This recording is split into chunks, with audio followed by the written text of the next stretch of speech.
Thank you all for coming. Please be seated.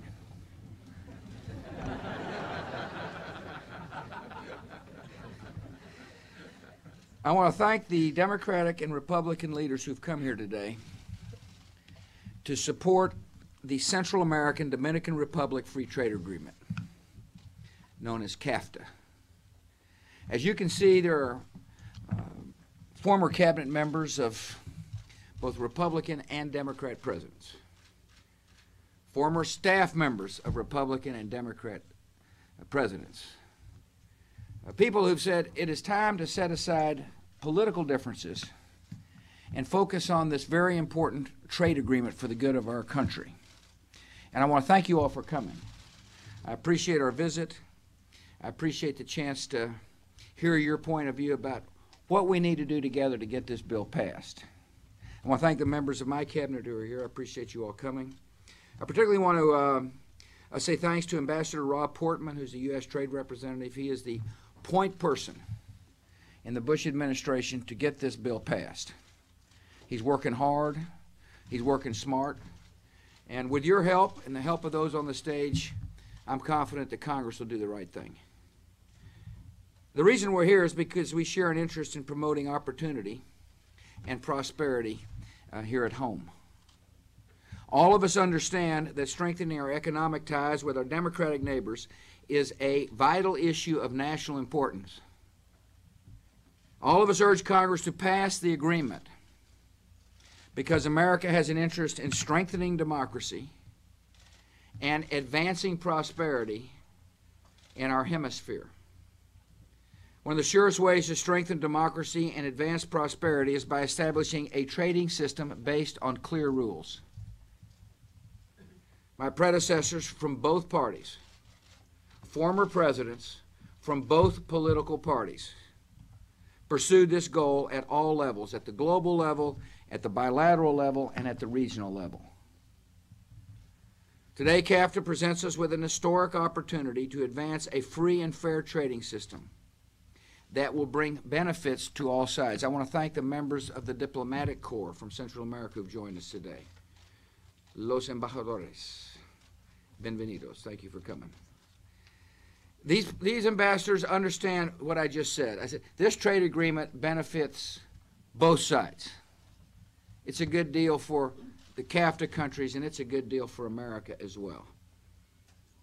It's a good deal for America because CAFTA will help level the playing field for our goods and services. Under existing rules, nearly 80% of imports from Central America and the Dominican Republic already enter the United States duty-free. But U.S. exports into the region face heavy tariffs. Let me repeat that. 80% of goods produced in Central America come into our country, come into the United States duty-free, yet it's not the same for American products. By passing CAFTA, the United States would open up a market of 44 million consumers for our farmers and small business people and entrepreneurs. By lowering barriers in key segments like textiles, CAFTA will put our region in a better position to compete with low-cost producers in Asia. For the young democracies of Central America and the Dominican Republic, CAFTA would continue the current trade benefits that mean good jobs and higher labor standards for their workers. And because of reduced tariffs on U.S. goods, consumers in these countries would have access to better goods at lower prices. And that brings us a step closer to our goal of an Americas where the opportunities in San Jose, Costa Rica are as real as they are in San Jose, California. People have got to understand that by promoting policy that'll help generate wealth in Central America, we're promoting policy that'll mean someone is more likely to stay at home to find a job.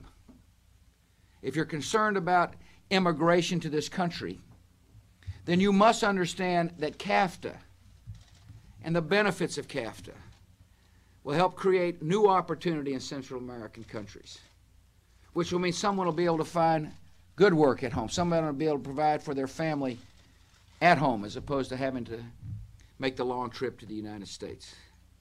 CAFTA is good immigration policy as well as good trade policy. And it's good geopolitics as well. For the Western Hemisphere, CAFTA would bring the stability and security that can only come from freedom. That's what we're interested in. We're interested in spreading freedom. Today, a part of the world that was once characterized by oppression and military dictatorship sees its future in democratic elections and free and fair trade, and we cannot take these gains for granted. These small nations are making big and brave commitments, and America must continue to support them. And CAFTA is a good way to support them. CAFTA is good for our workers, it's good for our farmers, it's good for our small business people, but it's equally as good for the folks in Central America. By transforming our hemisphere into a powerful trading area, CAFTA will help promote democracy, security, and prosperity. The United States was built on freedom, and the more of it we have in our own backyard, the freer and safer and more prosperous America will be.